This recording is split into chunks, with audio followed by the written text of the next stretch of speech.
Hi, Hemali. Hi, Daksha. I'm very excited to connect with you. Recently, Roshni has been sharing your success stories with me, and every message has made me extremely happy.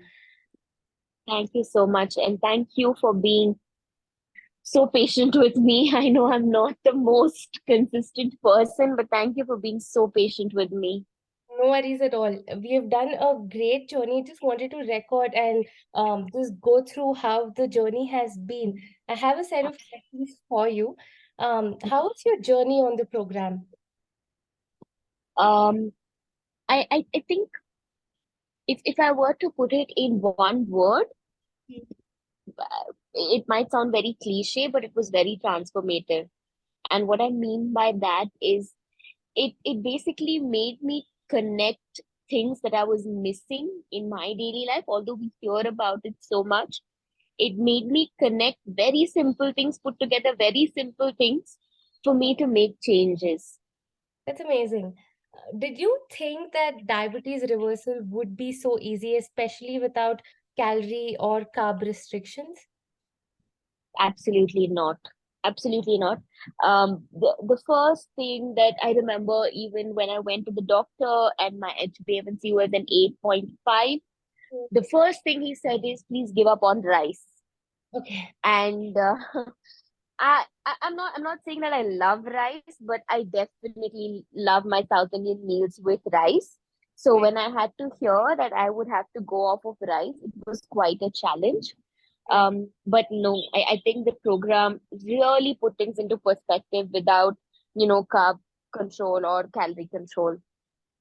Right. And it also, I remember that especially with breakfast, you would look forward for breakfast.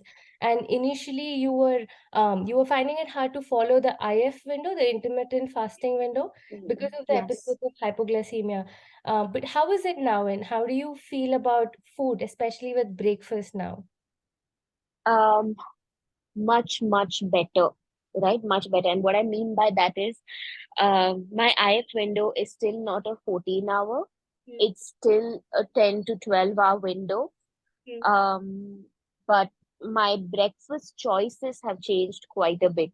So I am now able to have like an oats dosa or like a moong chila. I'm Earlier it used to be a typical like a Gujarati khakra, Yeah. which wouldn't add too much of nutrition, but I'm able to change that up a little bit, to add some more, some bit of protein or fiber into it, like an oats or, like I said, a moong chila. Correct, that's amazing. And I remember you would want and you would look forward for your cup of chai, and it was more Mhm. craving rather than a choice. How do you Yeah. define it now? Um, I Okay, so with chai, I think it's a very love and hate relationship right now. Okay. I don't necessarily have it like the first thing in the morning. Um, and I also don't really like the aftertaste, but like it leads to a massive headache for me. So what I generally do is once I'm done with my breakfast, Mm. after like half an hour, I'll have a half cup of tea, which earlier used to be one full cup of tea first thing in the morning. Because Yes, like I said, if I'm not having chai, I'm getting a headache. So yes, I'm still working towards going off of it completely and just sticking to black coffee. But for me, I feel that's still some it's still a journey for me to get there. understood. But it's becoming more of a choice if you want it or not, rather than Ye- driven by your craving. Yes, That's good. absolutely. What was the biggest lifestyle change you will take from the program? Um, Eat your raw foods, right? Eat Amazing. your raw foods as much as you can.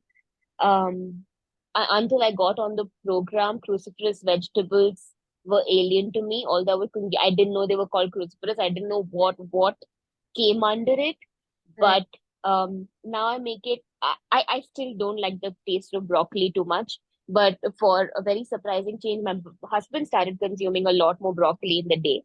Okay. I don't enjoy broccoli too much, but now I actively see myself adding purple cabbage to my salads.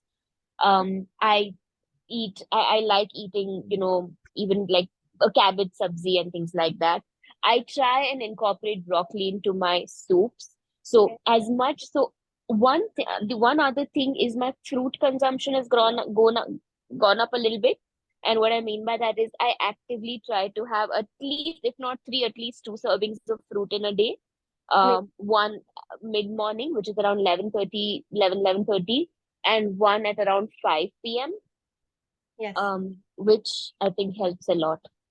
I think it's good that you mentioned salads and crucifix, because one thing I remember, whenever we asked you to add something new, we never heard the word no from you. You were always ready to try, and you Yeah. had signed up for transformation program also, the 90-day challenge Yes. that we were doing with Roshni Mm, and team. yes. And I would see you post really inspiring salad recipes there, which inspired the whole team in return. So that gave me that confirmation that, raw had become a lifestyle and not just a part of the program for you. That was Absolutely. Absolutely. very inspiring, yeah. Yeah. Surprisingly, something that I couldn't do on the program, but I started in the last, I'd say 1.5 months, Mm. is I've started consuming more ragi and more millets.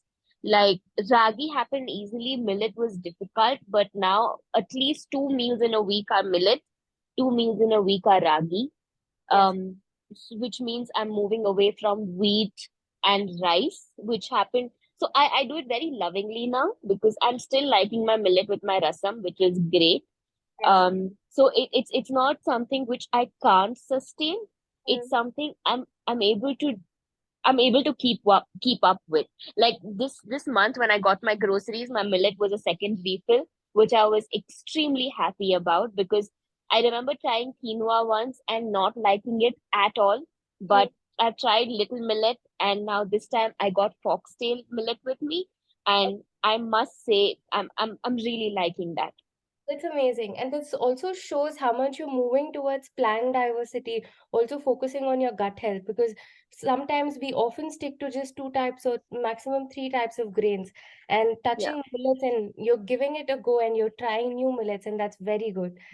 One of the things that we did on the program that even you liked, I feel, was introducing new recipes. What were some of your favorite Yes. recipes during the program, and are they a Uh, part of your lifestyle now? Absolutely. I think one was the soups. I Okay. tried a couple of them. I tried the clear soup. I tried the broccoli zucchini soup. I tried, there were two, three, I don't remember the names now, but I tried the soups and they worked really well. The second thing was, what else had I tried from? Yes, the morning breakfast basically, the moong dal chila and the oats pancake, both of which I think you shared it with me. The oats recipe, I think you shared it with me separately. I don't recollect too well, Yeah. but both of that. But for me, a major takeaway would be the soup. That's amazing. But I think what motivates and what literally makes Roshni and me happy is every time we look at your messages where you share your reports. How much Yeah. did insulin units drop and HbA1c drop in the last 6 months? And did you expect this to happen soon? Not at all. Not at all. It seemed like a very long journey for me. The time, I don't know if you have my earliest reports. I think so I was around the eight, Yes. 7.5 to an 8 Hmm. HbA1c. And through my diagnosis, right? I was diagnosed at the age of 18. I'm 30 now. I've never seen my HbA1c touch a 6. My latest report touched a 6. And I couldn't believe it. I could, because these weren't major changes, right? I hadn't gone on like a crazy diet. I had two weddings in between to, attend, and they were very close. So I know my food was all over the place. Um, I wasn't like I wasn't the best client, but whatever changes I made were consistent. Yes. And when I saw it touch a 6, it was unbelievable for me because literally one of my personal achievements this year. That's amazing. Yes. And of course, what we appreciated you rather than we do give clients whatever we have, and we somehow want to communicate to them and Yeah, contribute to their health. But yeah. whenever a client just holds on to one and does these smaller implementations, we've seen they hold on to results and they get results in the long run. And I think you did that right. Yeah, I every time I get my results, like my heart goes out to you guys because I know, I'm like I said, I'm not the most consistent client. I don't keep it. In fact, even when I meet Roshni, we're not really talking about this. Mm. But the minute my reports come, I know that it started with you guys, and that's what I've been able to pull through. Thank you so much. And what about your medications? Do you see a drop in the insulin units right now and the other medications Ab- that you're taking? Absolutely. So I was at a 12 when we started. I dropped to a 9. Now I'm at a 6. Okay, great. So I'm on 6 units of insulin. Yeah, I'm on 6 units of insulin. And it's an ongoing going progress. You will, the doctor has told you recently that he'll continue to lower it down basis your next Yes. results. Yes. What message would you give someone on a similar journey as yours? Um, I'd say start small but stay consistent. Like whatever floats your boat, right? Like if you want to just start with 7,500 steps Hmm. daily, just start with that, stay consistent, and then ladder up on your habits. Like see what is sustainable. Salads are sustainable, soups are sustainable. Changing one meal in the week is sustainable. So whatever is sustainable, start small, but start because with diabetes, the damage is so much internal that you don't see it until it shows on your blood reports and until it's very late in life. So don't just do it to you don't cut it. Again, one thing I would say is what you're not eating is not as important as what you are eating. Like you could be cutting down on sugars and you could be cutting down on a whole lot of things. But Hmm. with I personally feel like in diabetes, what you're not eating is not as important as what you're actually eating because that's what's getting converted. So if you're not paying attention to the food that goes in, Hmm. then it doesn't matter what you're not eating. That's very true. That's very inspiring also. I think whenever you go meet a diabetes patient, they hear a lot on what not to do rather than what. Yeah. That's very well said. Yes. Thank you so So much, yeah, Hemali. that would be. Talking to you again Yeah. was Thank recollecting you the old so program. much. You've been inspiring all through all the through 6 months, and I continue to get excited every time Roshni sends me your reports. Thank you so much for holding on to me, and thank you for like being so patient, suggesting 10 alternatives when I asked for one. Truly, I think that's where my progress began, and I have a lot to owe to you guys. And I was telling Roshni, I said I really hope to make her proud someday, but Yes, yeah, let's see. yes, that'll definitely happen. I'll speak to you again soon about this. Surely, surely. Thank you for taking your time out to speak with me. Thank you so much, Himari. It was great connecting. All same here, Daksha.